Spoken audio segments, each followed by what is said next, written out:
There's never been anything like this. Today, I'm signing an executive order to establish the first ever Presidential Military Spouse Commission.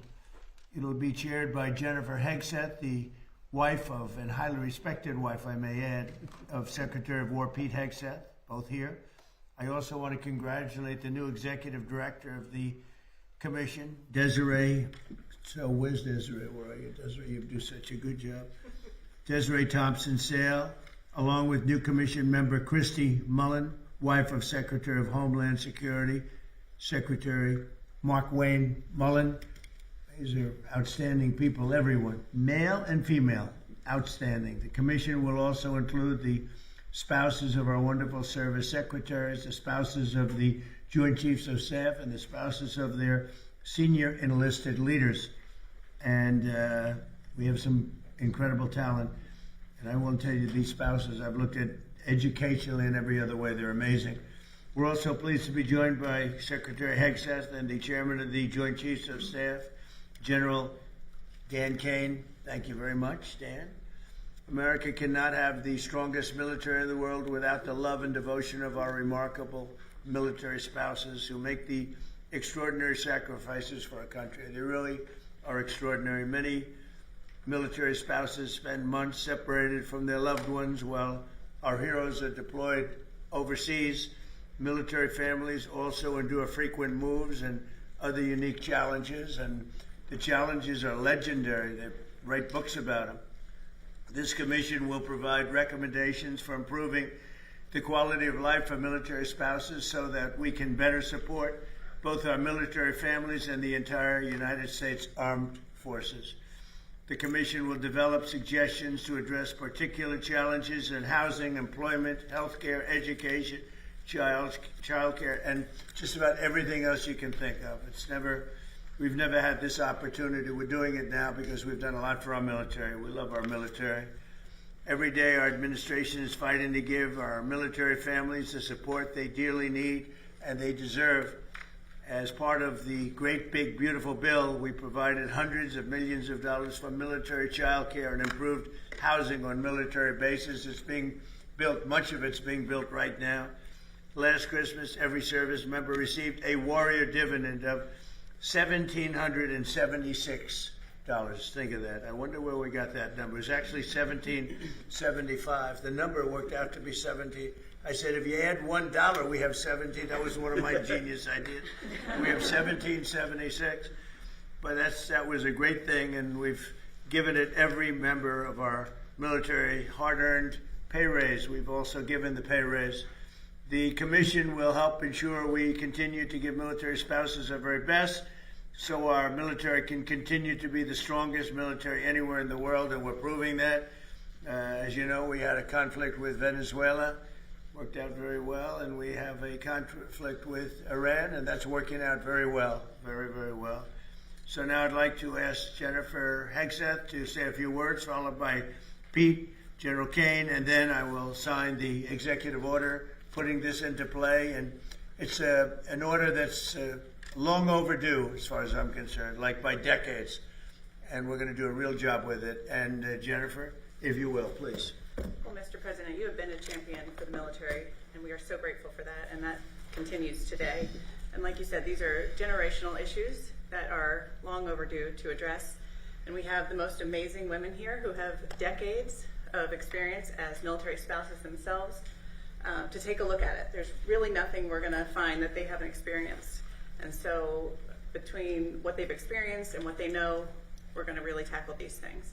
And I've spent the last year traveling around, meeting with military spouses and families around the world and around the country, and it's the same from Kentucky to Singapore. It's housing, it's healthcare, it's employment, it's childcare, it's education, and so we're going to take a look at all of those things. Even one of the women up here, I won't say who, but was a paramedic, and as they moved from state to state, she could not get the license. Switch to that state in time before you move again, before you PCS, and it makes it really difficult for these families to survive, let alone all the other sacrifices we're asking for them. So this is a big deal today. We're super grateful. Every time Pete travels around, Secretary Hegseth travels around to the troops, he tells them, the president has your back, and now the families know that you have their back too. and we are grateful. Thank you. Thank you, Jennifer. Great job. Thank you. How about you say something first, and then we'll go back into the general. You're not going to top it. I can't top that, Mr. President. Give it a shot. You're not going to. It's Good job. It's true. Strong families equal strong formations. I mean, when you look at it from a military perspective as a secretary, our job is to make sure our troops are prepared and ready on behalf of the nation. And if your family's not taken care of, then it causes hesitations and complications for the warfighters up front. And so we say often, and we mean it, no soldier, no Marine, no member of the Joint Force serves alone. And so if we can address the issues of housing and make sure it's quality housing, make sure employment opportunities are maxed out, make sure child care is taken care of, make sure DODIA or DOEA schools are the best in the world so that our military kids are being educated, the trade skills they might want to take the next chapter in life. If that warfighter knows that their family is good to go, they will go the extra mile, which is what our nation asks. So we're in for this. Is not one of those window dressing efforts. Jen's right. This entire group has mountains of experience, and they're raring to go to put it to use on behalf of the great Americans who serve our nation. And this is going to be full speed ahead to address every quality of life issue we can, which, Mr. President, you invested in the one big beautiful bill. People don't know how much went into housing and into barracks and into pay. That's a down payment. And now with the $1.5 trillion, which we're working to get every dollar of, it's going to be a generational investment in barracks, in housing, in healthcare, in pay, in ways no commander-in-chief has ever done before. So, Mr. President, thank you for leading on this, and this commission's ready to go. Well, thank you very much. You're doing a fantastic job. General, please. Mr. President, Mrs. Hegseth, Secretary Hegseth, it's an honor for me to be here today at the launch of this commission. As we stand here now around the world, military service members are out doing our nation's business and ready to do what is asked of them. The foundation of American military readiness is the families, and the backstopping of all of that is the military spouses that serve behind them. Inevitably, every time somebody deploys, that refrigerator will break down, the car will break down. You think we're strong. American military spouses are 10 times stronger, and the lift that they carry is significant every single day. I want to thank this commission for the work that they're going to do to help improve military families' lives and military spouses' lives.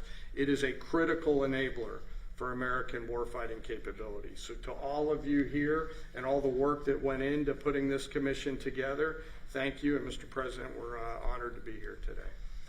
Where will they be meeting when you have meetings? Because you're going to be having a lot of meetings. Do you know where you're going to be meeting? Every month here at the White House. Oh, that's great. Yes. We can't do better than Can't do better than that. Use the Oval Office. Guys.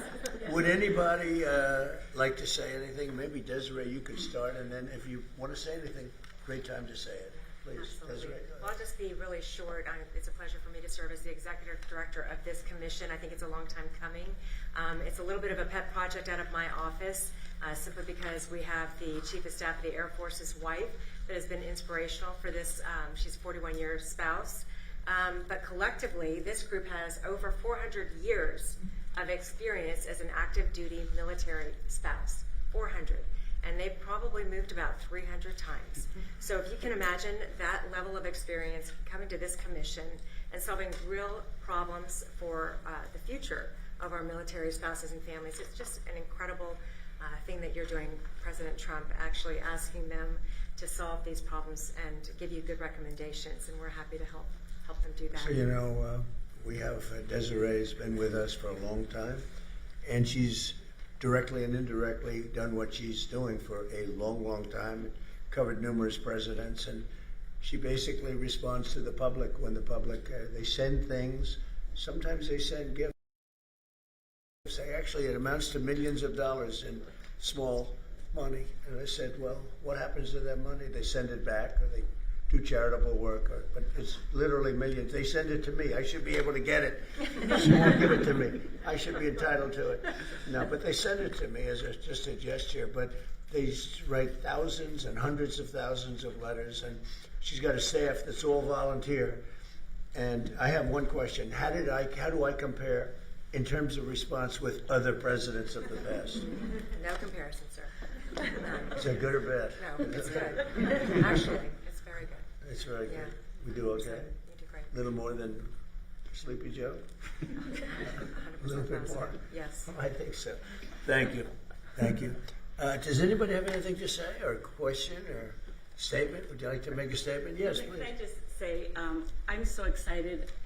We've served with the Wills Box now for a number of years, and I've seen them champion the enlisted corps. As the spouse of a senior enlisted leader, it's pretty easy for something amazing like this to happen and not include the enlisted corps, the senior enlisted leaders from the enlisted corps. It means the world to me that this started with them in mind. And I don't know if you remember, but a few years ago, my husband was serving in Alaska, and before you got on the plane, he asked your detail if he could ask you a question, and he asked if you would FaceTime me, and you did. And that, it meant For the people world. I respect. You're getting ready to get on the plane, and this E9, this enlisted command chief, asked you to FaceTime me, and you put your arm around him, you said, "He's doing a good job, take good care of him." And that picture has hung in his office since, and it just means the world to me that you highlight the enlisted corps every chance you get. And I love to tell people that story, that you took the time That's so for. nice. Thank you very much. Say hello. Okay. I remember. Please, anybody else? President, this is Cindy Wilsbach, who's humble to That's her right. core and has had a significant role in putting this commission together. So I just want to highlight Cindy's work. I would just like to say this is a red letter day for me. Just the honor that I feel to be surrounded by these spouses who, what I like to say is, we serve by oath or by vow. We didn't all raise our right hand to take an oath, but we began serving this great nation when we extended our left hand and said a vow to the person that we love that serves this country. And we represent people that are at the end of their careers. We have served decades, 20, 30, 40 years of service. This is about the legacy that we leave for the people that come after us, for these Right. people who have children who are serving now, or for families that we say, we love you, we care about you, and we are the greatest military in the world, and part of that is taking care of our families, and that's what this commission will do. And your husband is highly respected, I have to tell you that, by everybody. By everybody. Anybody over here? Yes, please. Mr. President, on behalf of the Coast Guard, we cannot thank you enough for the amount of money that you have put into our organization. We are beyond excited about the new potentials that we have. We can just feel it, the whole Coast Guard. Every time we go to visit our different units and our families, people are super Including excited. 11 ice cutters, right? Absolutely, I'll be talking, yes. It's going to be beautiful. Yes, sir, right? yes, sir. They had one. Russia has 48. They had one, and it was 50 years old. And you're going to soon be getting 11 brand new ones atop of the line. So that's a big. That's a Our big people are very thrilled and super excited, very thankful to you. So thank you, sir. Thank you very much. Good. Anybody else like to say? Last chance. That's it. So I'm going to sign this, and it's a real honor. And then if you like, you could ask questions of the people, and or me if you want.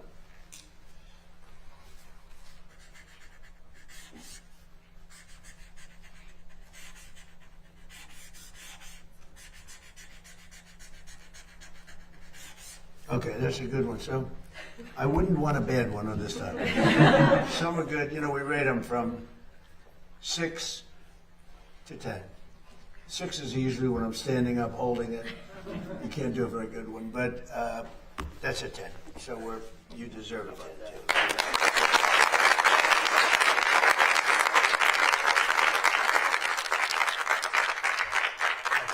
I think you should hold that, okay? Questions, please? Please. On behalf of the press corps, thank you, ladies, for what you do for our service members in this country. Right. Mr. President, are the talks with Iran now off and are airstrikes No, now? they're on. They're going on right now. It's an amazing thing. We have a little problem with Iran because we have many talks and we'll say we have or we don't have. You know, we're straight about it. But they deny. But they're not denying it now. They just put out a statement not denying it. But for some reason, they, when they're talking, they don't like saying that they're talking. So I say, wait, we're in talks. Big deal. We're in talks. And they'll sometimes deny it, even though they spend hours and hours together talking. No, the talks are going along. We're going to hit them very hard yesterday, very, very hard, harder than any attack. I think I can say, General, from a point of knowledge, any attack since World War II, that's pretty big, and we were set to go, and they called. And in addition, Saudi Arabia called, and UAE called, Qatar called. I called some numerous people. I don't want to use the word begging, but some were, in particular, Iran did not want to be hit. And they said, we want to talk. We want to talk about the Strait, but more importantly, from my standpoint, we want to talk about the denuclearization of Iran, because it's what it's all about. This is why I'm doing this. And it should have been done. It's now 50 years. We keep saying 47 years, but 3 years have gone by. But it's for 50 years that other presidents should have been doing or other countries. Didn't have to be us, but other countries. And nobody did it. And it was time, and we hit them hard with the B-2s more than a year ago now. And that knocked out their capability, their potential capability. We've done a great job. But when we talk, we say we're talking. If we're not talking, when you ask me, no, we're not talking, I'll say it. But we are talking right now. We're talking, and we're talking at the request of Iran, backed by Saudi Arabia, backed by UAE, and backed by Qatar in particular, but others also. Many countries called. The leaders of many are friendly with a lot of them, almost all of them, one way or the other, and they all wanted to give this a last chance. This is a last chance. This is not something that, if it doesn't happen, this is a last chance for them to sign a good document. Yeah, please. Mr. President, New York City Mayor Zoran Mamdani is requiring an ID to access his government-run grocery stores. What then is your message to Democrats who do not want to pass the Save America Act and ensure, ID at the ballot When box? was this announced? This was just announced. Yeah. I heard about it. Yeah. Well, I wish they'd have an ID to access the voting booth. You know, they don't want to access the voting booth with any identification. We want voter ID, and we want proof of citizenship. Well, he also had a thing where you had to have 2 different IDs to shovel snow during the winter, right? So that's a very friendly question. I like her. Who are you with? One American News, sir. Very good. All right. Good question. Very good. A There good are group. almost 20 GOP senators who have pledged to stay in D.C. to pass Save America Act. So what's your message to the rest of the senators who are still on their summer recess? I think there's nothing more important than the Save America Act. I think they should stay. They do what they want, but I think they should stay. Mr. President, I think it's so important to get it passed. Yeah. Mr. President, where are the Iran talks, and what are your Well, requirements? you'll find out today or tomorrow. I mean, they're going to go quickly, one way or the other. It's not very complex. We're talking about the Strait, the opening of the Strait, having it open literally by tomorrow, completely open. And that's phase 1. And phase 2 is we then will talk about the nuclear capacity, the nuclear, as we've been mentioned. That basically, it's, I think, the denuclearization of Iran has to happen. And that'll be the second phase. But the first phase is the opening of the Straits. The second phase will be the denuclearization, and that'll take a little while. But we're very strong on it. They cannot have a nuclear weapon. Iran cannot have a nuclear weapon, and I have never changed in that. Yeah, please, in the back. Thank you, Mr. President. You said that if Democrats get back into power, what is happening in Spain awaits America. What should voters in other countries with elections coming up soon take away from what's going on in We Spain? have to be very careful with the whole socialist thing. I think in many cases it's much more than socialist. They skipped socialism, they went directly to communism. But when I saw what happened in Spain, I said, we had a version of that. You could say much worse. We allowed 25 million people under Joe Biden, the Democrats. We had open borders, and countries all over the world, almost all of them, sent people that they don't want into our country. And we've gotten a lot of them out, and we're getting more, including murders. And I always said 11,888, that was the number of murders. Many of them committed more than one murder. And we're going to be just like that if you put these lunatics in that I see running for office. We had an open border a year and a half ago. We had the worst border in the history of our country. Now we have the best border. We haven't had one person come in, and this is done by the Democrats, not by left-leaning people. They do charts. And they have, in 15 months, Not one person has come in through our southern border illegally. Now, that's pretty amazing. I'd say maybe 10, maybe 15. They say none. And believe me, if they did, they'd love to report it. But you could go outside in those vast plazas where hundreds of thousands of people gathered when they stormed our country, just like they did, in my opinion, worse, just like they did to Spain. They stormed our country. And those borders are, those big plazas that were built, they put concrete down. And now you look at them, and there's grass growing in the cracks. Nobody comes up because they know they're not going to get through. And if they do get through, they're going to be taken out, brought back to their country. So we've done a fantastic job. You know, somebody said you did it too fast. I did it in 30 days, my first 30 days. Biden couldn't do it. He couldn't get it done. He tried at the end. He tried to do something because it was so overwhelming. It was so bad politically.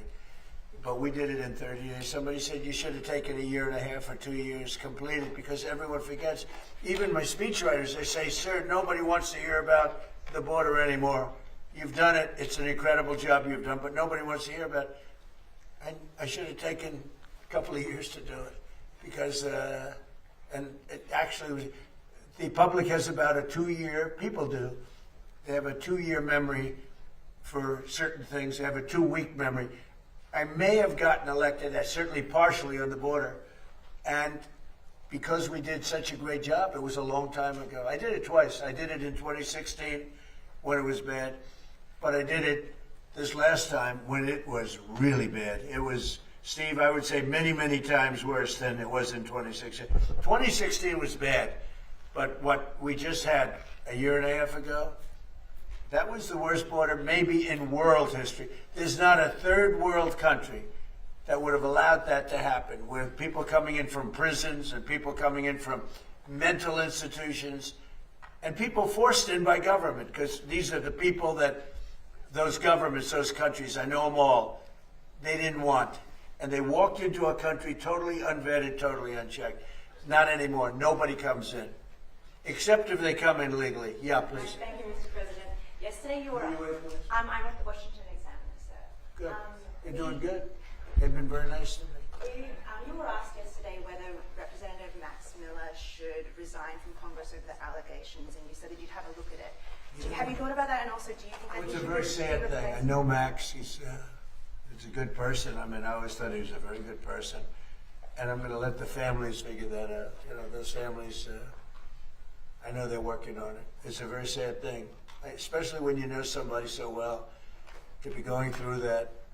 But it's accusations, and I'm going to let them figure that out. Yeah, please. President, did you sign off on Todd Lynch rescinding the anti-weaponization fund? And also, there are Democrats right now who say there's essentially 2 tax codes. There's the Trump family tax code and a normal people tax code. Why do you think that your family deserves some level of special exemption when it comes to the auditing of taxes? Well, I'll go into that. First of all, I had a 10-year case that was settled until I announced I was running for office. It was a settled deal like I've been doing all my life. I've been audited every year for my entire life, which I have a lot of wealthy friends that were never audited. To this day, they were never audited. I was audited.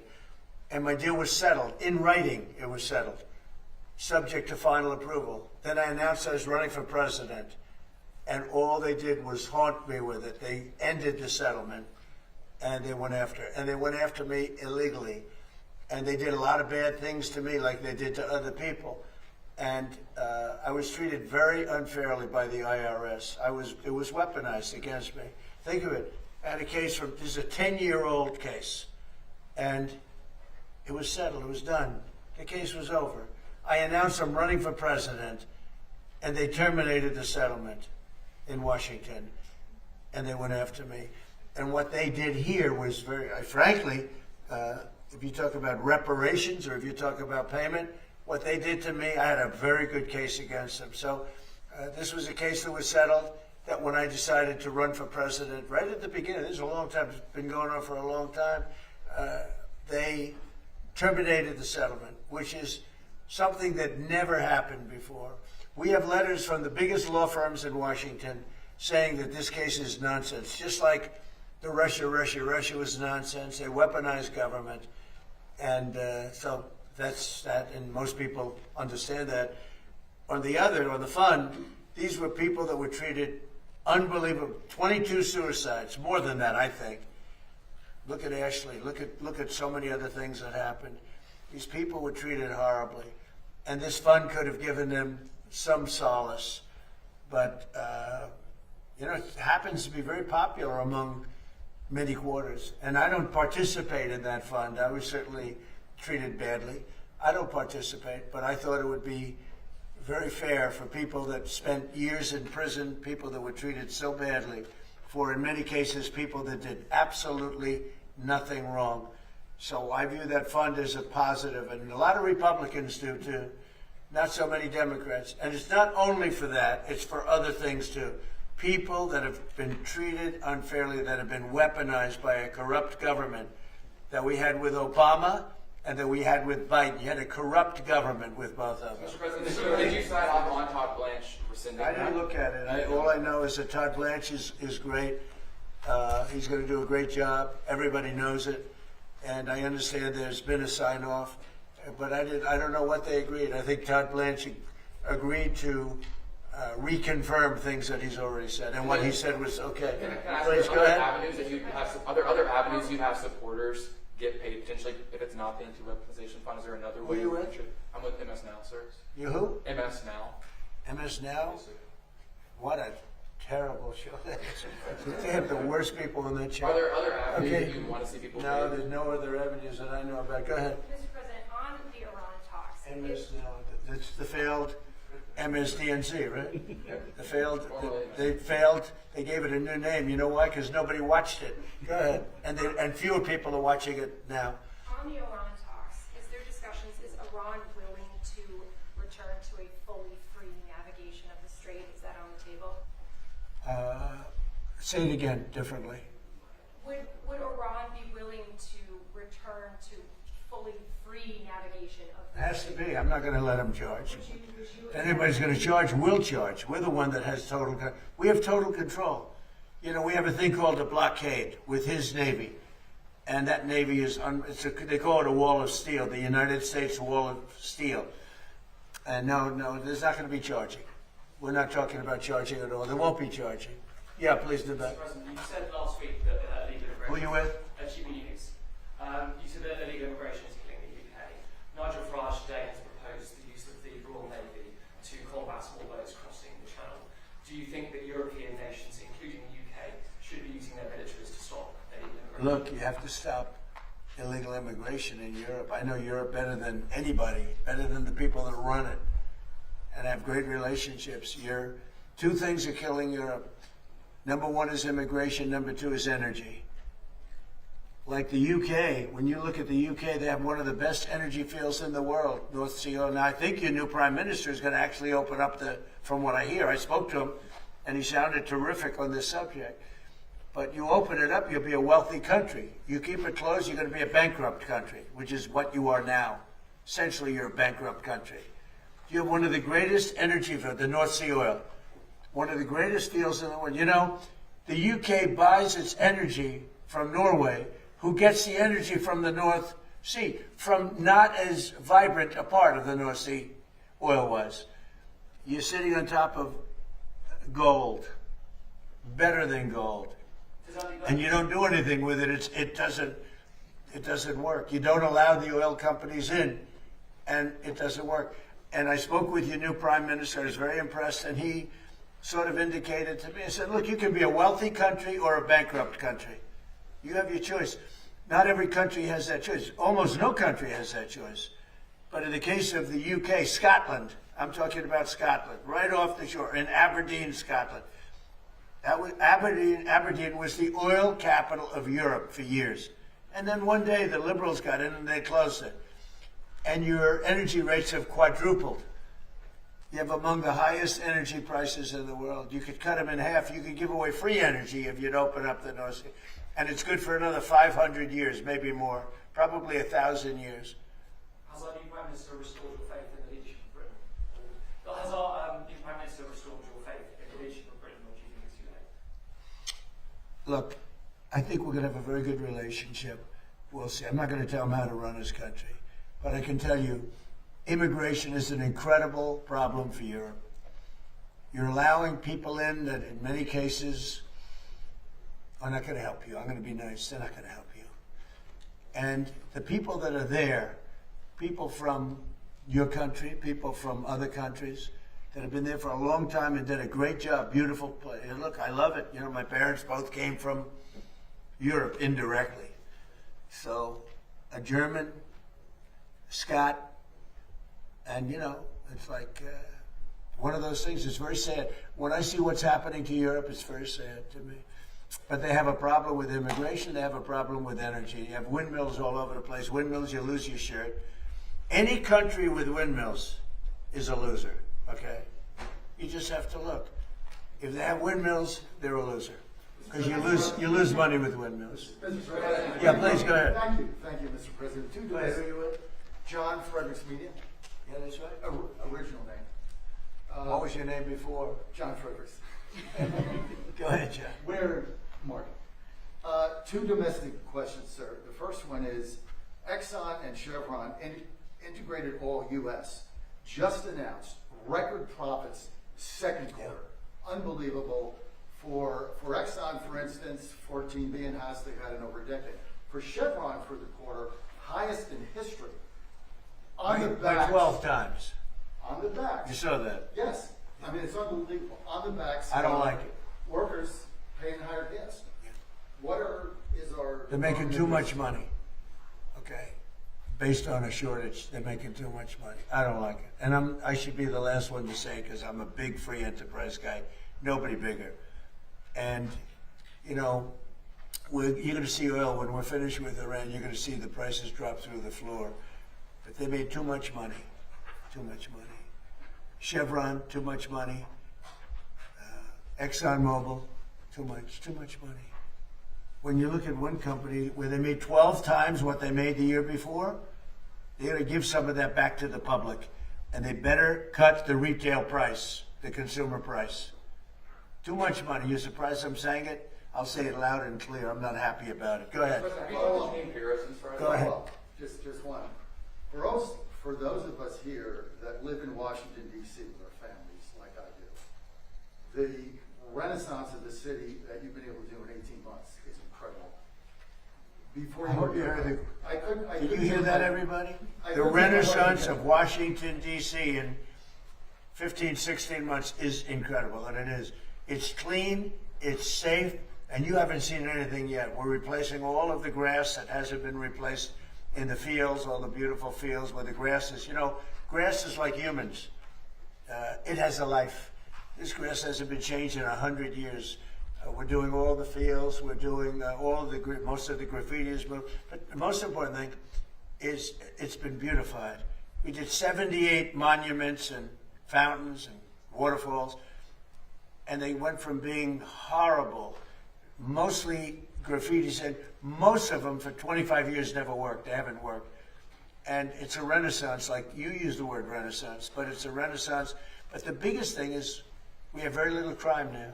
This was the crime capital, frankly, of the world. It was the most unsafe capital of any country in the world. Now it's one of the safest, and it's one of the safest places in the United States. And people are coming down. You see it, the tourism in Washington, everyone's safe now.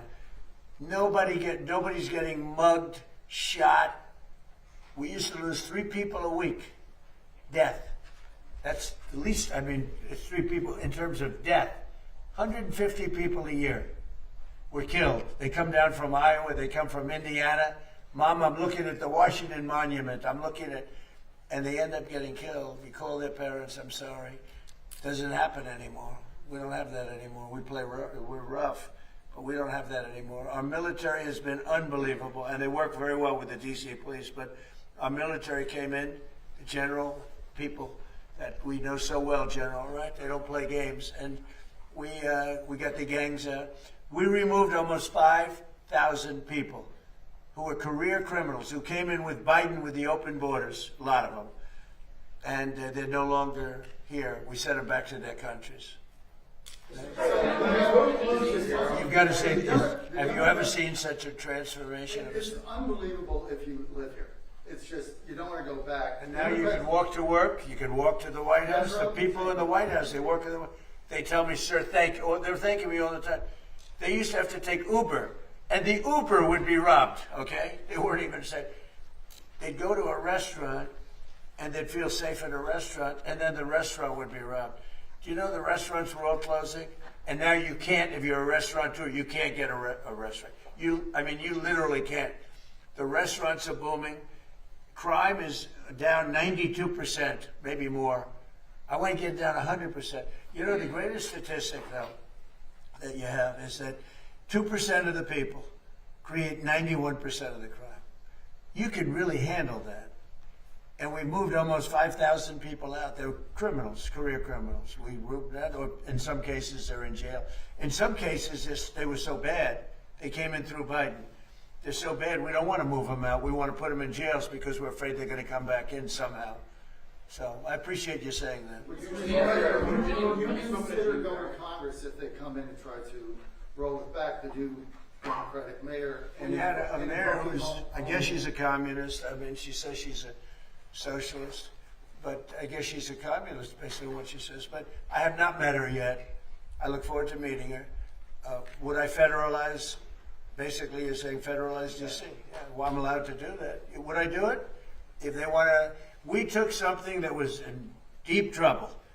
It was a graffiti-filled, crime-filled mess. We turned it into Shangri-La. We turned it into a great place. Look outside. Look what's happening. Look at the beautiful ballroom and military center. It's a military center, much more than, we have a drone port on top. Look at the grass in front of the White House being all replaced with the top stuff. The parks are all being replaced. It starts very soon, actually. We'll do one at a time. It's about 700 acres of parks. They're all going to have brand new, the best grass you can get. Scots. You know Scots? Scots Miracle-Gro. They're doing it. They do great grass. What can I tell you? I got to give them a plug because they did the White House for free. Sir, a friend of mine, a guy that is terrific. We'd like to give you new grass at the White House. I said, I'll take it. How much? He said, free. I'll take it. One of those things. Thank you. Thank you very much.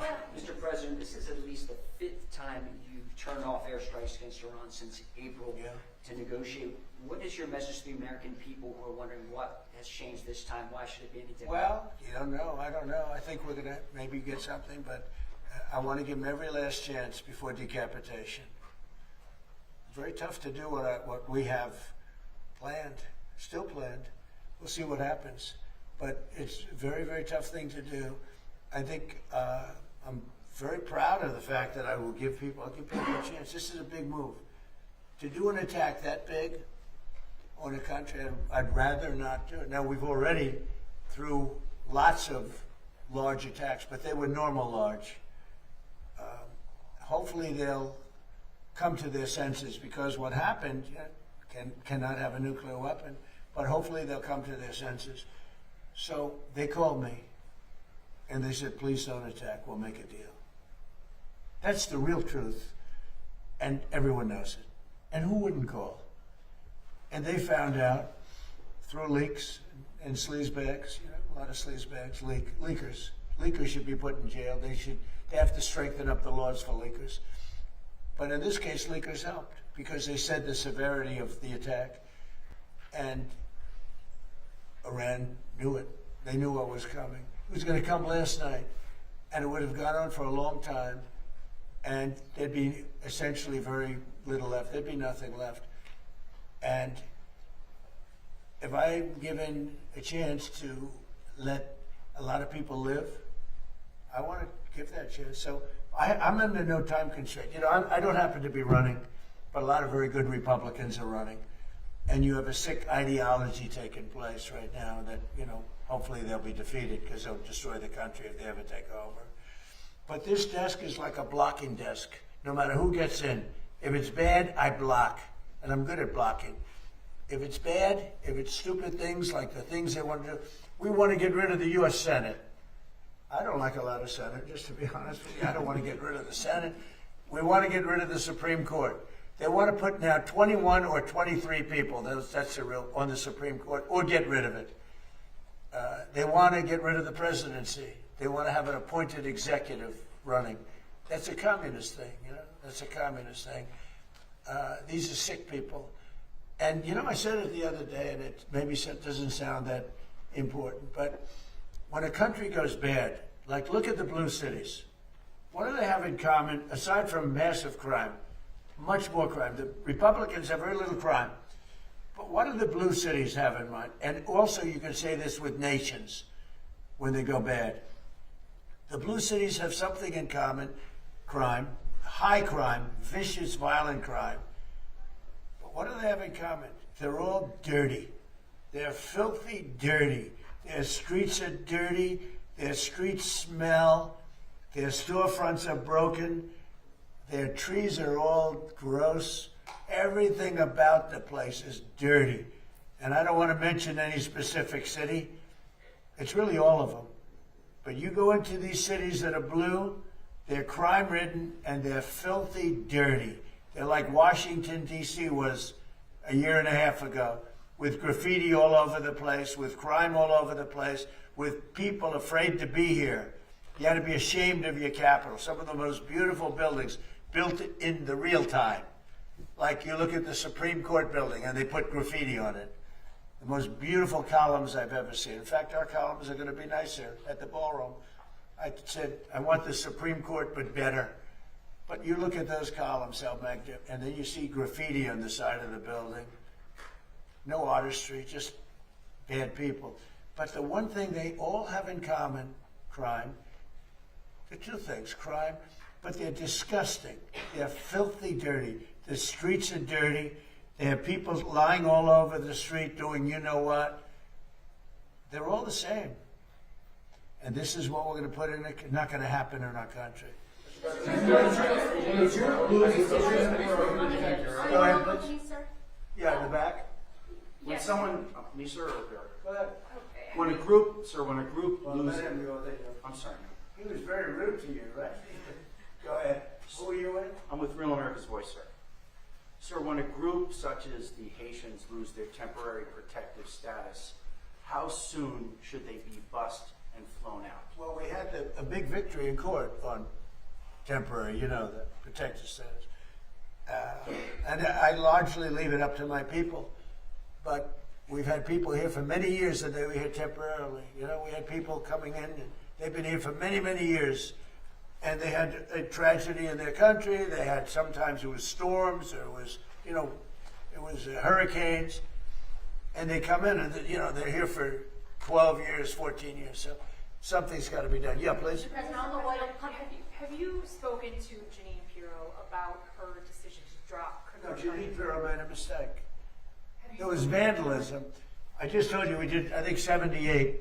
One of the things was the reflecting pool. Hasn't worked since 1922 because it always leaked. It always leaked from 1922. You know, it's the largest, longest pool ever, all that. The concept is beautiful, but it always leaked because of the size, because of maintenance, whatever. But it was built in 1922, and from the day it was built, it leaked. Biden spent $58 million. Barack Hussein Obama spent much more than that. He said, I have an idea. Let's take the water from the Potomac. So they took the water from the Potomac, and it was putrid. It was putrid. It was a disaster. Biden was a disaster. I said, I'm going to get that fixed, along with Doug Burgum and Department of Interior. And we worked hard on that. Now, we worked hard on all 70. It's actually, I think, 81 now. You saw the new horses that just opened by the bridge with the gold. That was the way they were many years ago. Now they look better than they did many years ago. But these monuments look better than they did when they were originally built. Not just a little fix-up. We made them the way they were, plus. And everyone's so proud.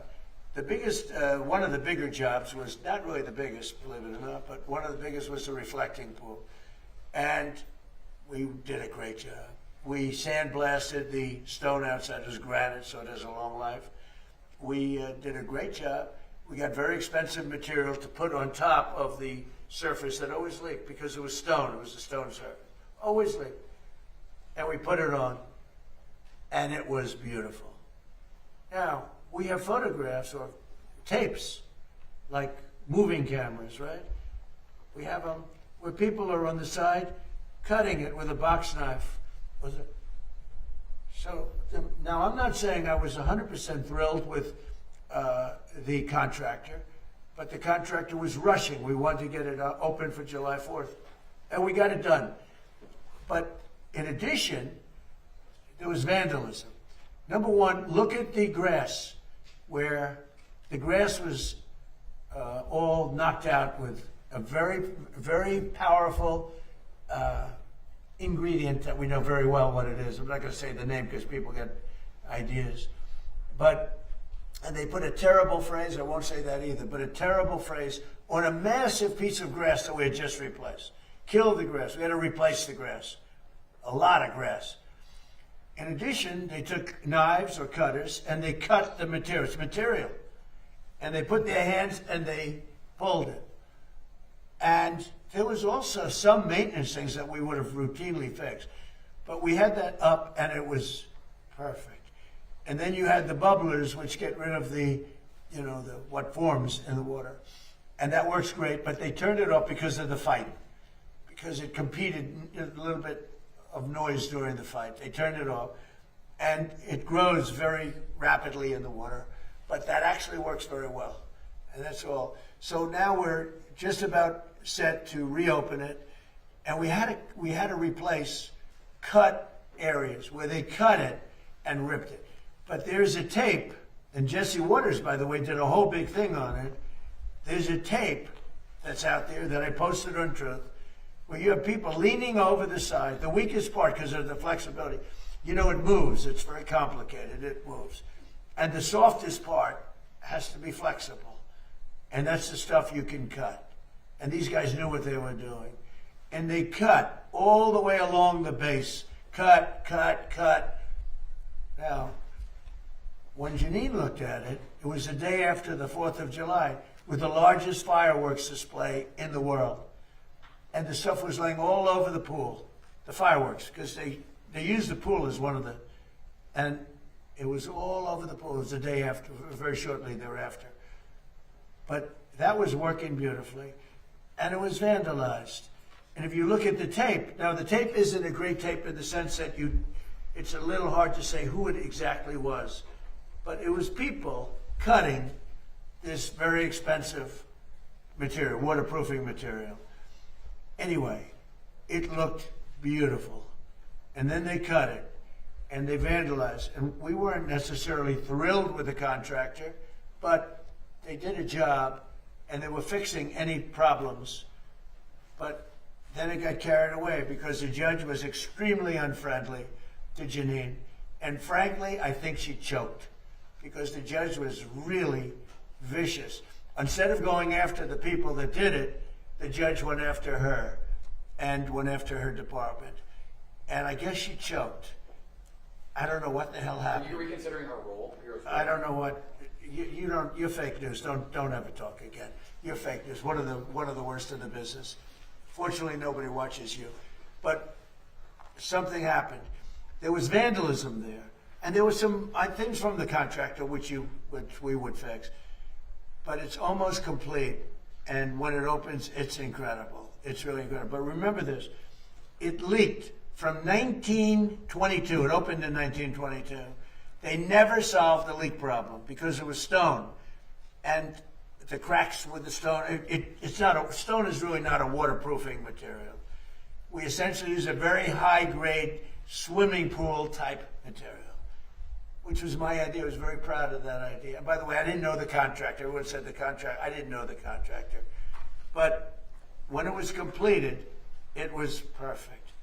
But then somebody went in and cut it. Just like they did the grass. Nobody talks about the grass. The grass have helicopter pictures of what they did. Wasn't it 87? Right? Do you know what they did, right? Did you see what they did? Did you see what they wrote? What did they write? 8647. That's right. 8647. They 86 them. So it's 8647.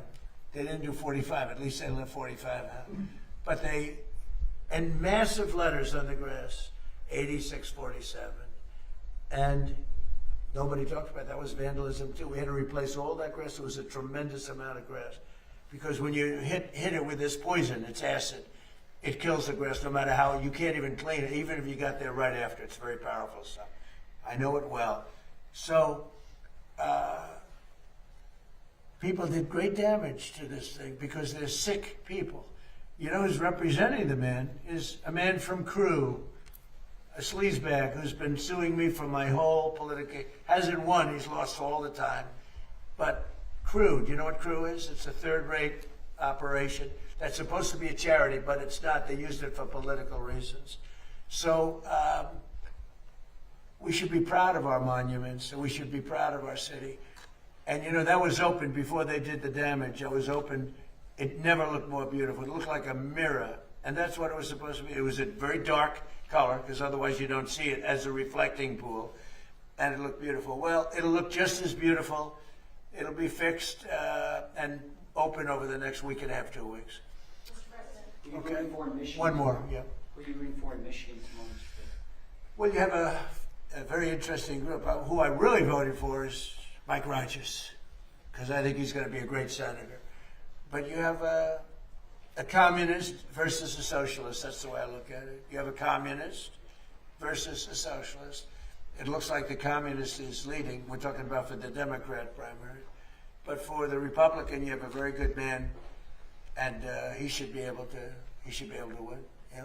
Okay, one more. One in the back. Yeah, go ahead. Lafayette Park. Lafayette Park, it's great. Do we do a good job in Lafayette It's Park? phenomenal.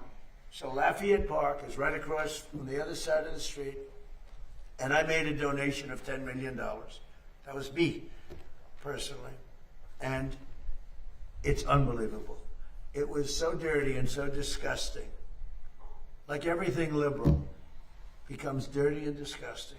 Socialism, liberalism, progressivism. You know, the word progressive is such a nice word. They love using it. But the radical left isn't letting them use that word anymore. But Lafayette Park is a large park. It was known as the gateway to the White House. And it was disgusting. The monument is beautiful, graffiti all over it. I won't say what was on the sidewalk, but horrible, horrible, horrible, disgusting stuff. And not only did we fix it, we have military standing there watching it. And if anybody touches it, that was the one mistake with the reflecting pond. They hadn't put up the cameras yet. They had enough up because you see what's happening. But if they would have had them up, we would have had it would have been a lot easier. And I was disappointed with Jeanine Pirro, really disappointed with Jeanine Pirro. She folded like an umbrella, and people get away with things, and it's a disgrace. But we're very proud of Lafayette Park. Now we have a big decision to make. Do we take the pavers that are red, you know, the red brick pavers, and do we change them into a granite? It's a gray granite, they're beautiful, but they're not the original. So we're going to have to make that decision. You have a good sense of taste. What would you do? Huh? Yes, change it. You would change the red brick into the granite. Heartbeat. The granite is much stronger, holds up much better. Different color. Legacy. Change it. Okay. Are you considering firing Pierre, Mr. President? Go ahead, please. Thank you, Mr. President. Today's the MLB trade deadline, and there's been talk lately about a potential lockout next year. I think over salary cap concerns, salary cap. Do you support a salary cap in the MLB, and what are your thoughts? Well, we're going to talk about that at a different time. You know, it's a complex situation, but not too complex for me. Yeah, please. In the back. What did you think of the Nationals trading Luis Garcia to the Yankees? And do you think Brian Which Cashman? one? Luis Garcia from the Washington Nationals to the New York Yankees. Your New York Yankees. And what do you think of the job Brian Cashman's doing? Well, I've known Brian Cashman for a long time. Look, he's done a good job. I think Randy Levine is great. He's a great executive. And by the way, the NIL or whatever it is very close to getting solved, college sports. And Randy Levine and Nick Saban and a whole group of people have done an unbelievable job. That was a case that should have been appealed by the NCAA, and they never appealed it. Whoever ran the NCAA, they never appealed it. The original case was thrown out by a judge that knew nothing about sports or college sports. And that case should have been appealed. They didn't appeal it. They didn't know. I think they forgot something happened. And college sports was, and is, in turmoil right now. Turmoil. And Randy Levine from the Yankees, the president of the Yankees, got together with a lot of people. We had it right here, 60 people that were in that world, including legal people. And from football, it was Nick Saban, who won 6 or 7 championships, fantastic coach and very respected, and many other people, very, very respected. And we have a bipartisan deal as of right now, so we'll see what happens. They'll be voting on it soon. I hope they get it. I hope they get it done. Thank you all very much. Thank you. Thank you. Thank you. Thank you for that question. I Thank love you, this guys. question. Thank you guys. You can head out that door. Have a good time. Thank you, everybody. Good luck. Thank you.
That should be working. Yeah, it's then like add the money contracts on every pullback today.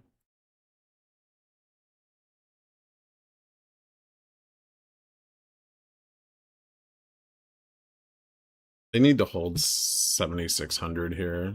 There's like bot puts that are still at the strike that are dated for like August OPEX, and there's a lot of them. So if this slips, you know, the delta on those will start moving up again. puts a lot of pressure on the puts they sold.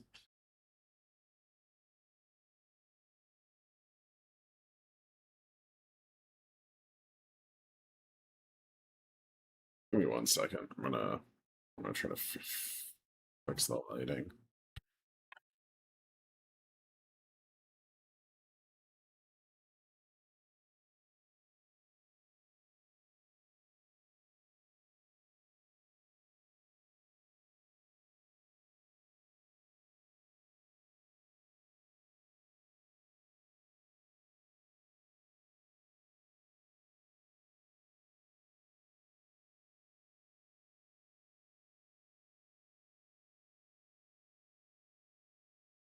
There we go. Yeah, we got the delta squeeze to the upside, which was interesting.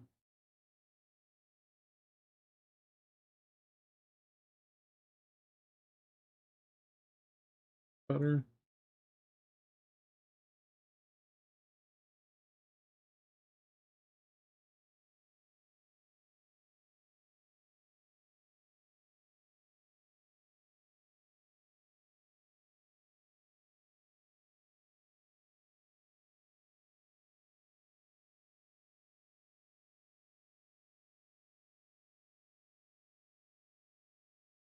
Yeah, I think so. Kind of mind-boggling that there's no profit taking today. Well, I mean, they have a delta squeeze and a Vega squeeze, so it's hard to take profits when the MM's just buying the uptick. Or at least like hard for profits to do any damage. Also think like total gamma on the chain around here is like 100 billion, so it has a very strong pinning effect. If we actually break the trend and slip, you know, we can mean revert back towards like VN, but yeah. I don't even know what that's at right now. VN on the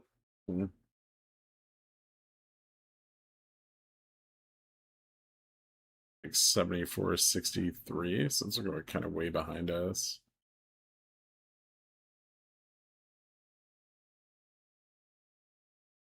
At the money calls are slowly taking profit, like the 10s and or 605 and 610. This is all sold calls up here though. They're not really getting squeezed, but they've gotten pushed out of the money.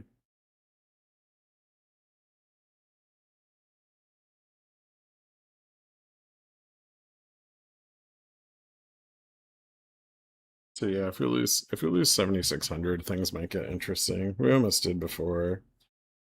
Gotta get below that like 75.98 mark. There's been a lot of put buying down at like bought to close puts at 90 and 75. That's like 75 is like the big 75 and 85 are like the big put walls. 7,600 is like net 10,000 sold calls. So slipping under that's pretty relevant.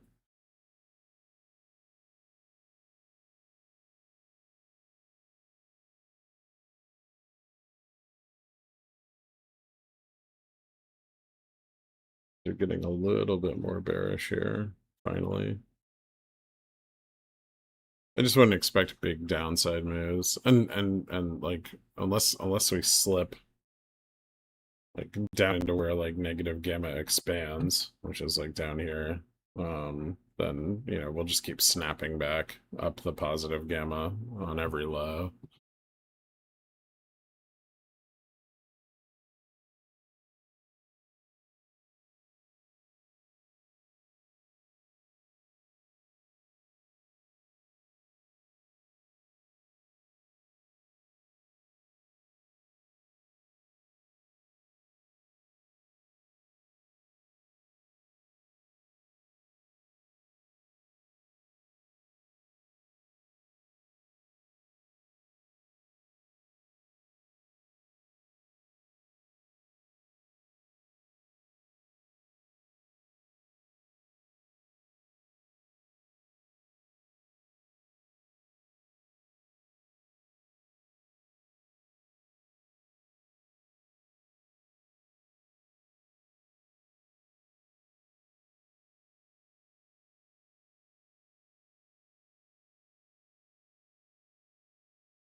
76.10 closed the other upside gap.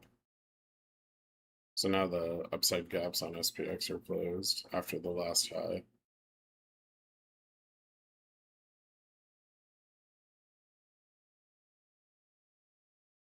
I can get a close at 74.63.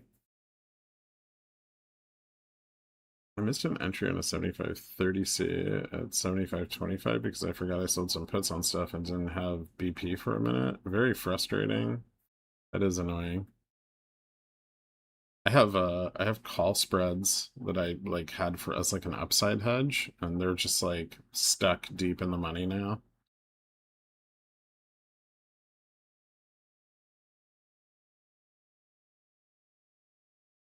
No, I don't think Upstart's going into the 70s with good earnings. I think the credit markets are fucked, and Upstart's gonna probably be a piece of shit for a while.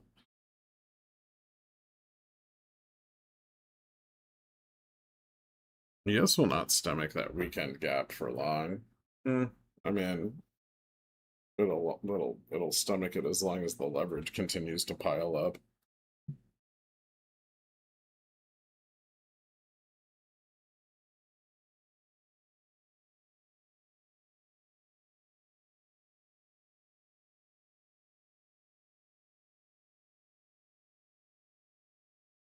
You just butterfly the in the money call spreads at the stop loss.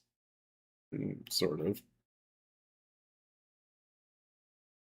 I was hoping for a pullback to towards 50 to close the short calls, but I didn't get one.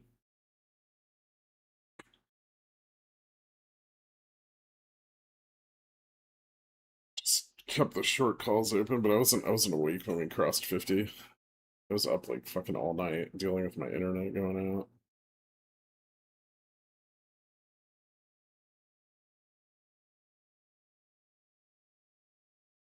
Celsius had slipped the trend last I looked.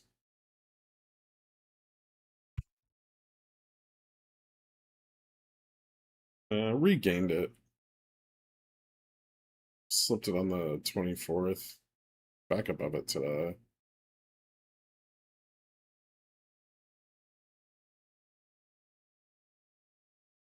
They have earnings too.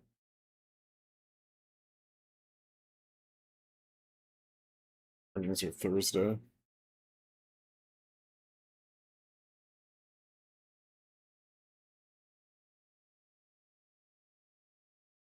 Thanks again for the late night stream. No problem.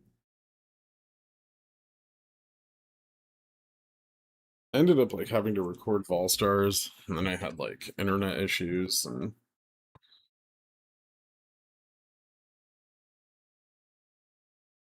I don't think we're getting 8,500 by the end of the year.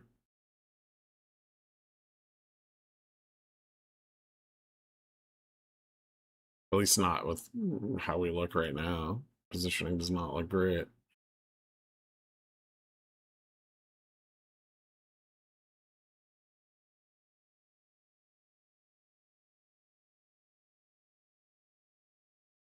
Correlation's coming down. Correlation didn't move down very much today, though. Neither did yields. 3 basis points on the 10-year. The only thing that's actually down today is oil. And that's bullshit, so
You look at Jimmy. What's it doing? Oh, look, it shit the bed. I told you guys.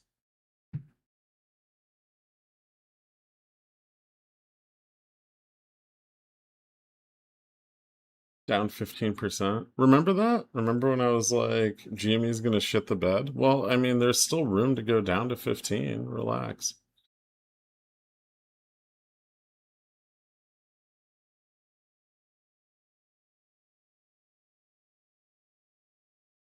Yeah, EPM's been doing great. They have earnings this week too.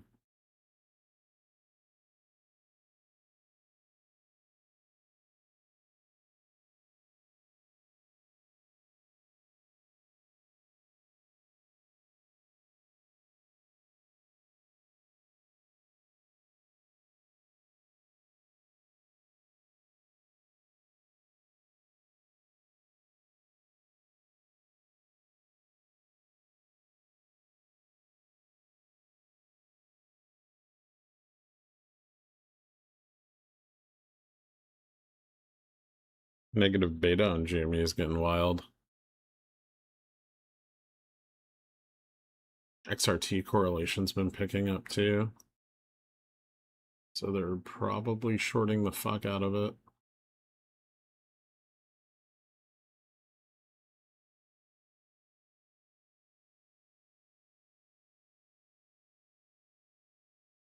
Probably a bunch of dip buyers here though. It did finally test my 1857 buy-in level.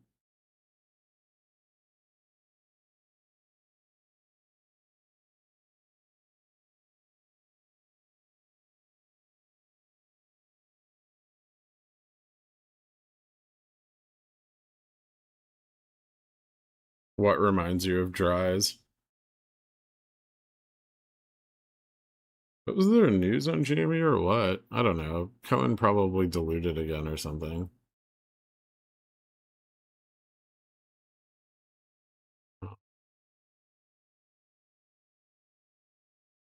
Yeah, oh, he did, yeah. We'll exchange 1.4 billion in zero coupon convertibles for Class A shares. Shares issued based on 35-day VWAP from August 3rd, 2026, closing September 23, 2026. So I'm gonna short Jamie into the fucking dirt.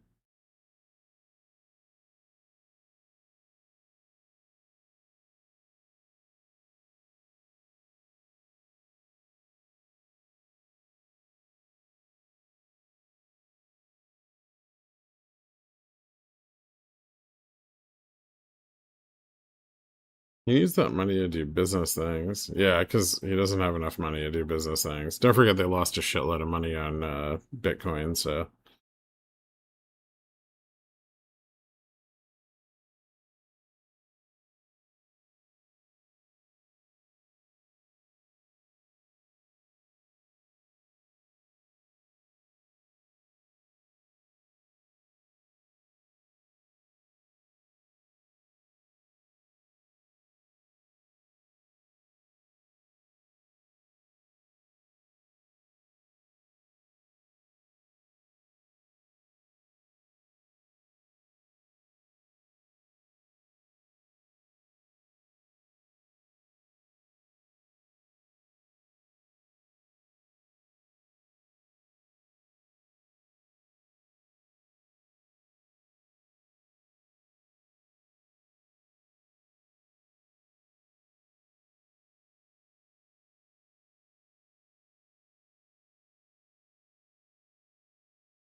spicy could we get into end of day? I don't think we're getting all that spicy.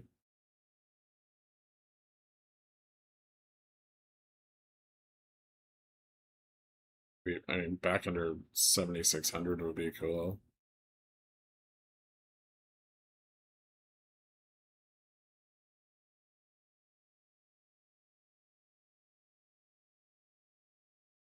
Do you think we close? Not here. Lower or higher? Like lower is more likely. But there's like support around like 95-ish. 90. Failing under 90 would be more like a bear confirm locally.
All the price action on spot's pretty fucking boring right now.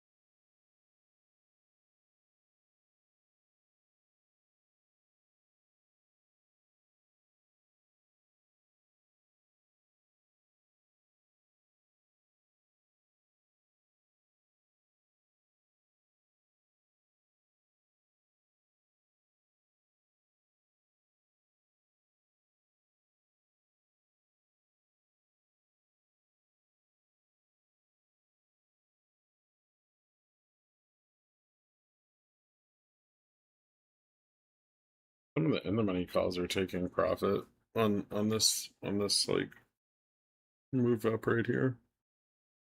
That's interesting. I've not seen much of that today, but still bot calls at 7,600. 10s and 5s, 15s closing, some bot puts at 60, 76.10.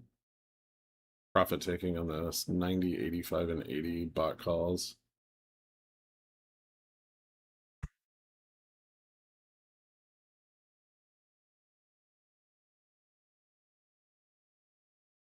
They're getting a little bit more. There's still put selling going on though.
Ooh, synthetic short at 7,600 opening up. That would be like a 75-80 target. Only like 500 contracts right now. 500 of the 75-85 put spot to close. Also. Oh, interesting.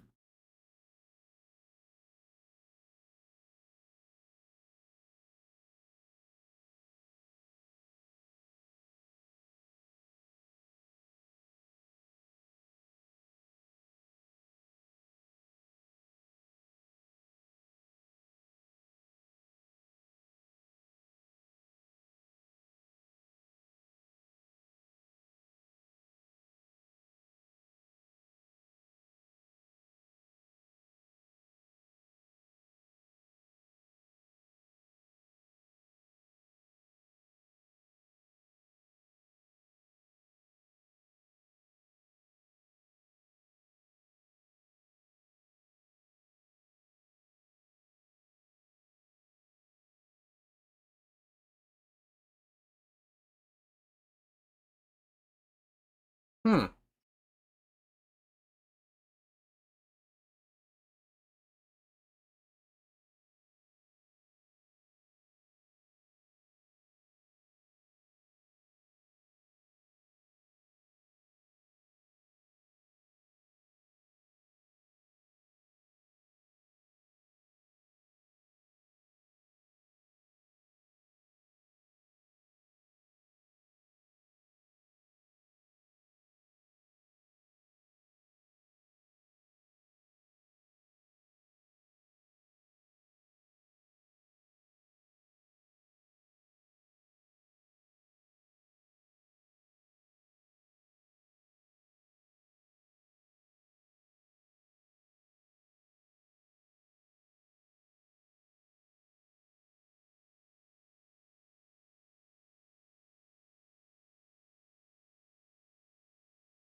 We got what, 29 minutes till close?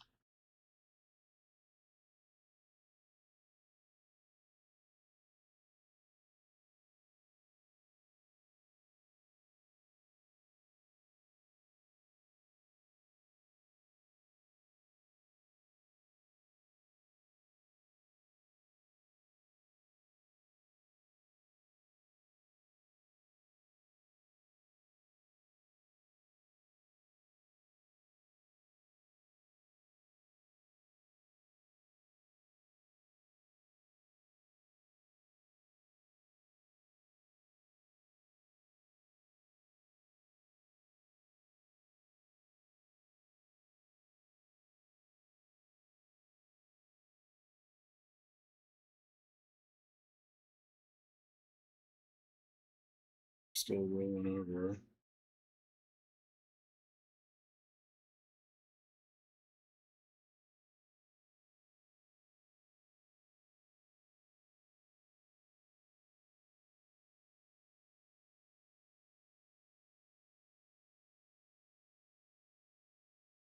One side of IV is picking up a little.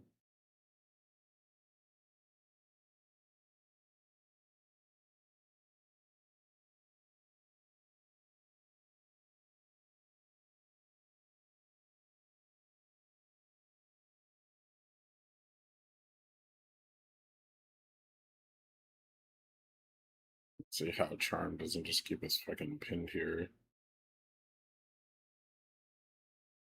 It's ridiculous.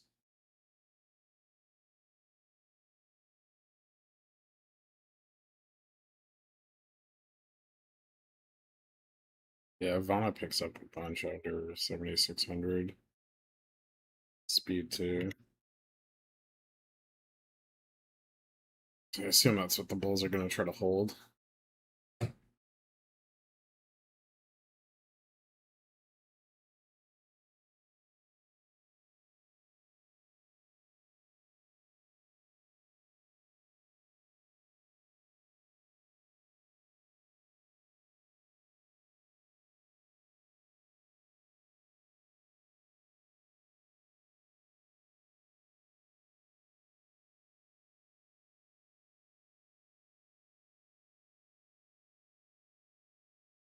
There's gaps to the downside. I think there's one at 88.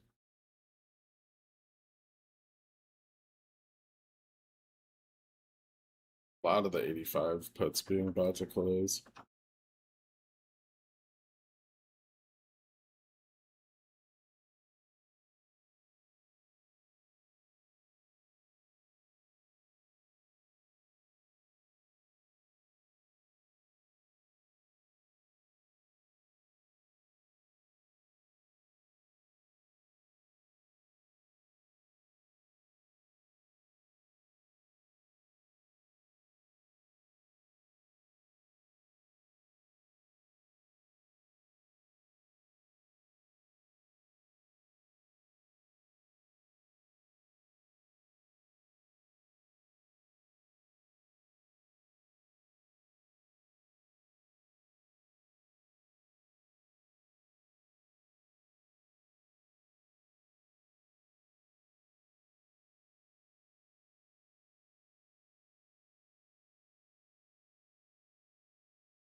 Just me, you're like vol not that cheap today.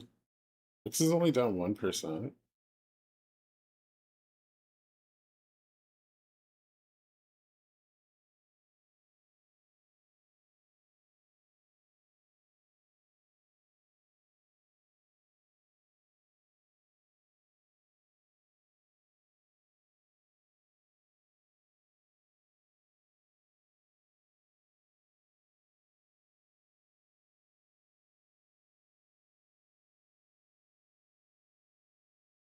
Carry leverage stopped falling off.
Synthetic shorts getting bigger again.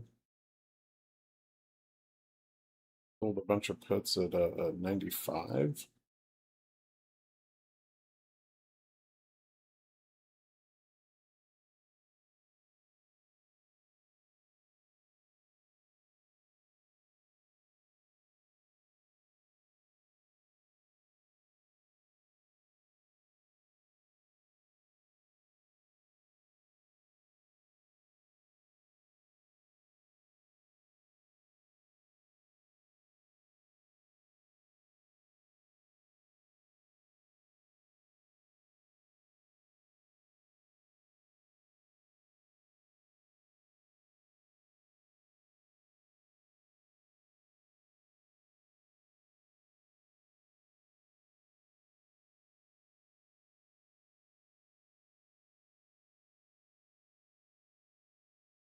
On a lower low here.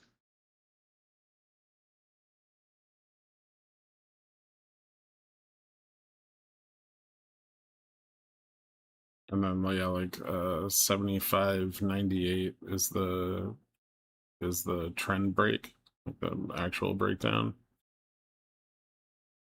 It's like right here. 97.89. What is it? No, it's just 98.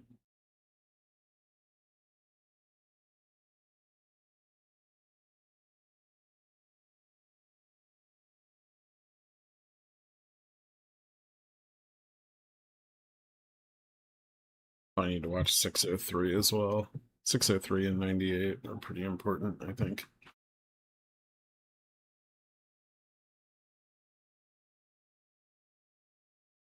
Like under 98 and the Vega squeeze starts to shift a little, so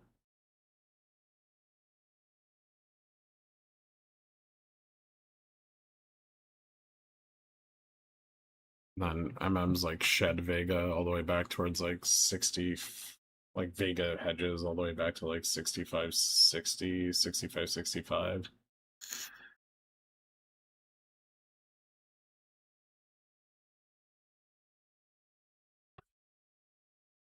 Still have about 20 minutes left.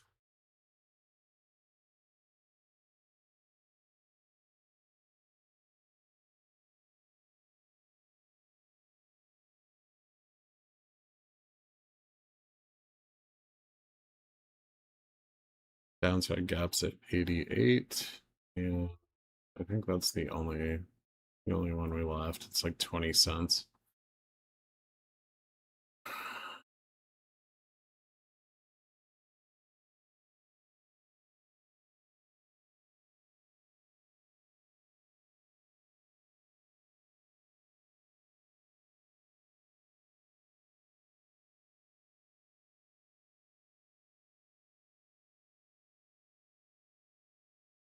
This test right here is important.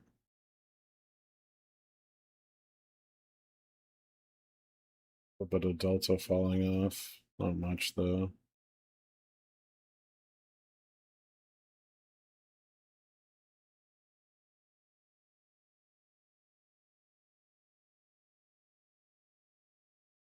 Puts are pricing up pretty quickly.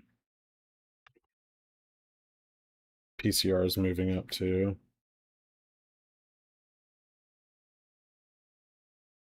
A little bit, mostly over the 5-minute.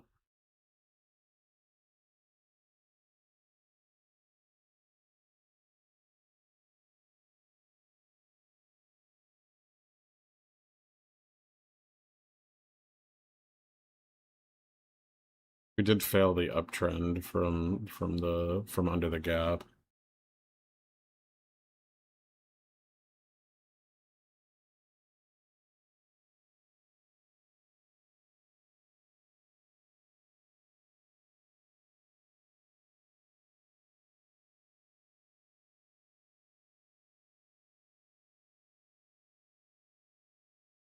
From like back here, this breakout, that uptrend's failed now.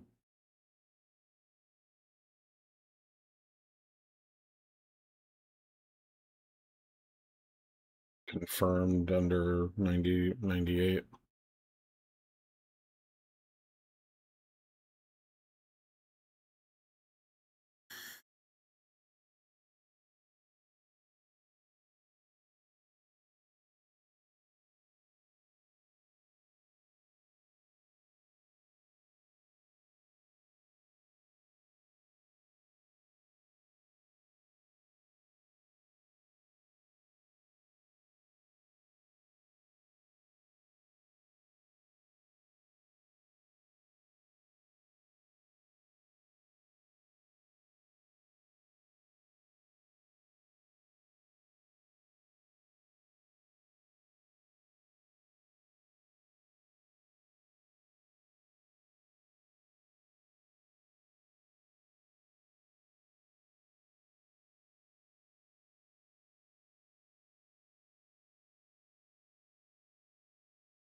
14 minutes.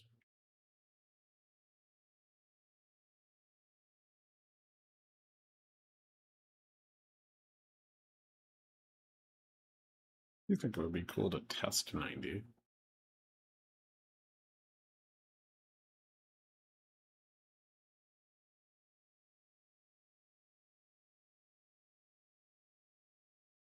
Maybe 95, but still. Hmm.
Am I 7,500 puts safe? No. At least not right now.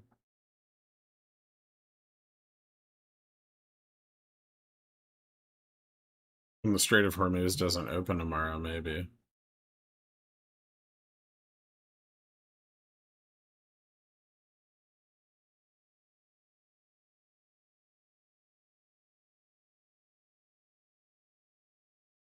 There's 0 DTEs. Oh, they're definitely fucked.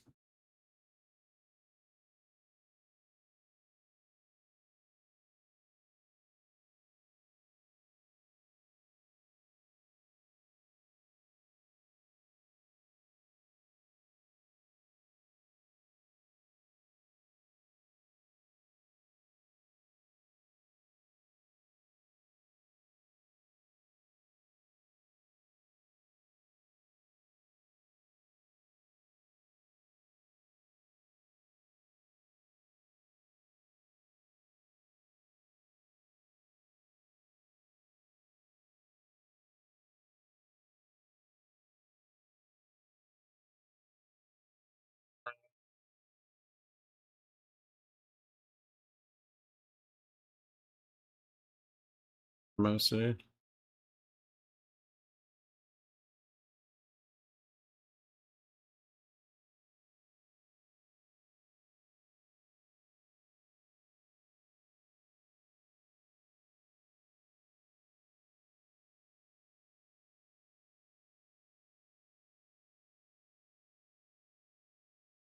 It's at 6,700. So puts at 75.95. Bot calls at 67.10. Some bot puts at 67.10.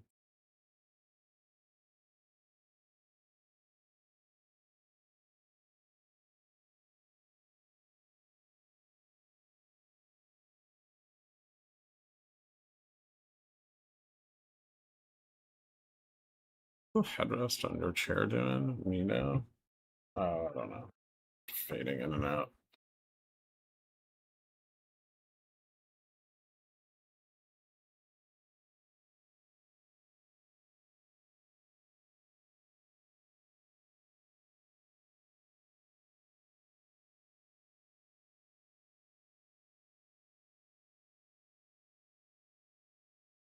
I'm sorry, 76.10.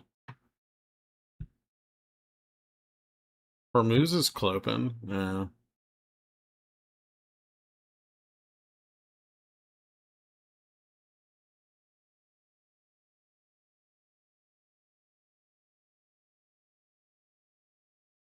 MOC is buy 1.4 on S&P and buy 1.2 billion on NASDAQ 100.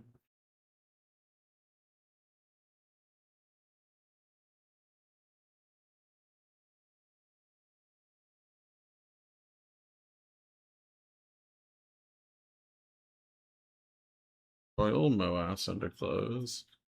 I don't know about that. Yeah, overnight. We need another like tanker struck or something like that. That proves out that the negotiations are fake. As long as there's no proof that they're fake, then the market's gonna just believe what Trump says. Or at least it seems that way.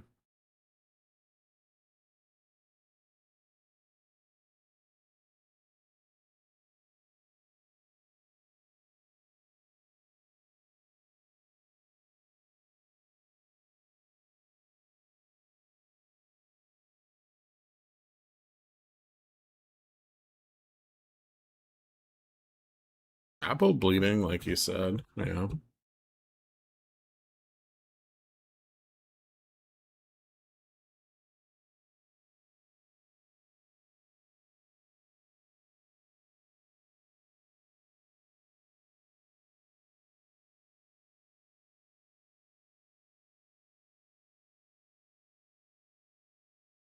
Seven minutes.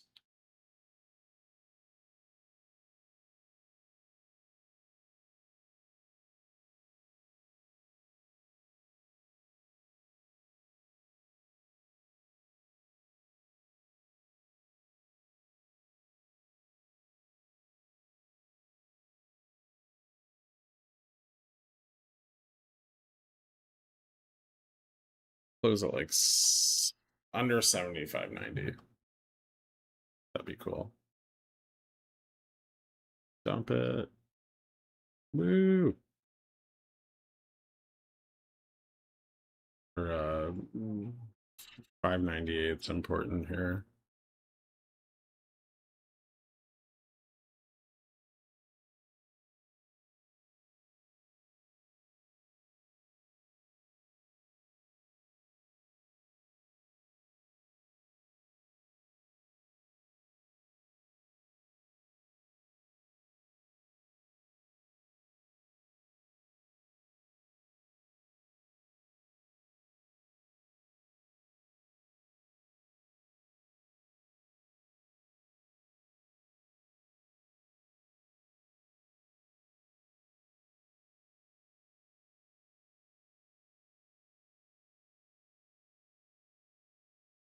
Ooh, stuffed.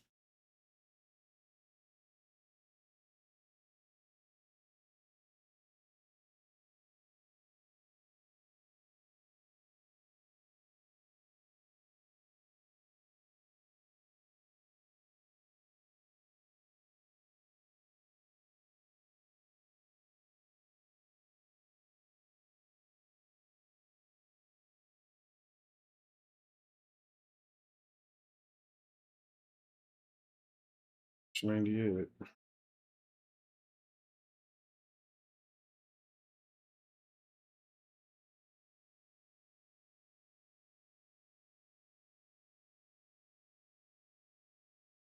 What's left?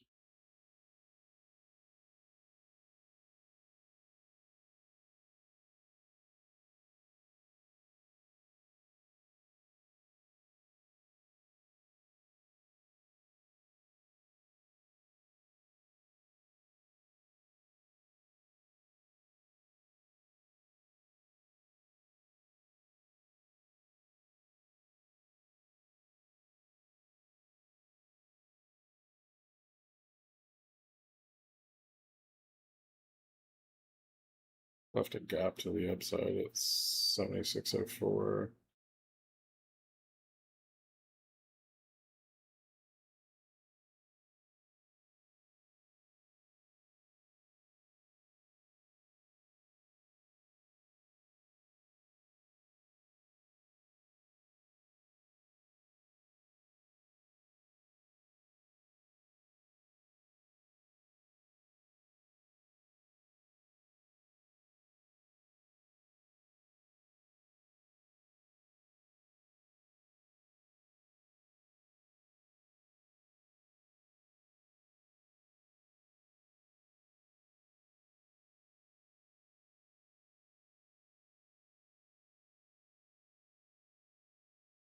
minutes left.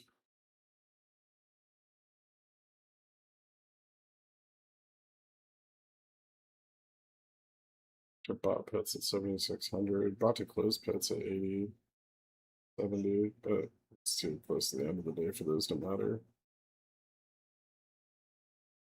Bulls are going to fight to keep 76, but it does get fun if they lose it. Maybe for a minute or two.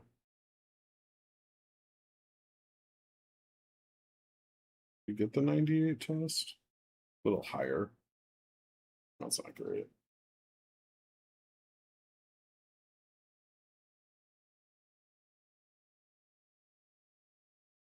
Two minutes.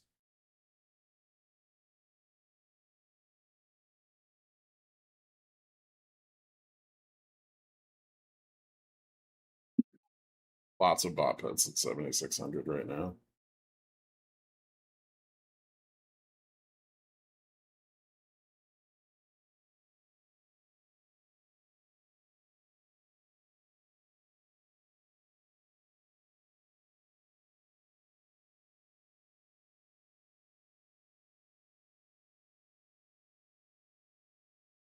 It's dropped. And it's still pushing up.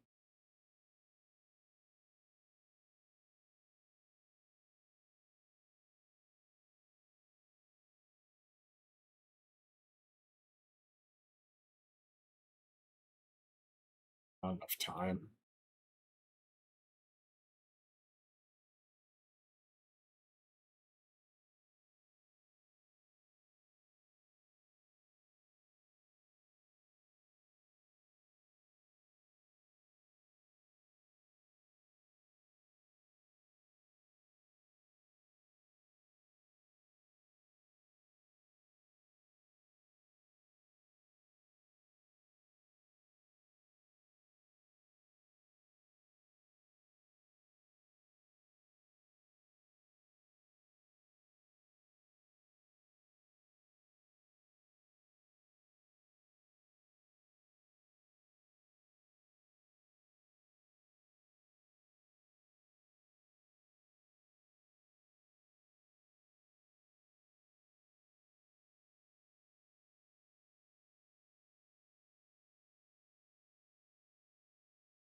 Ding ding.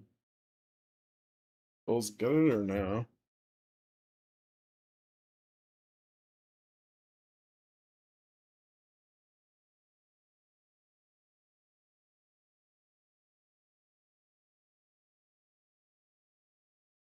Looks like they did. Such a short ES into close. Yep, that's working. All right. I will see you guys for market on close in a little bit. Catch you later. Bye.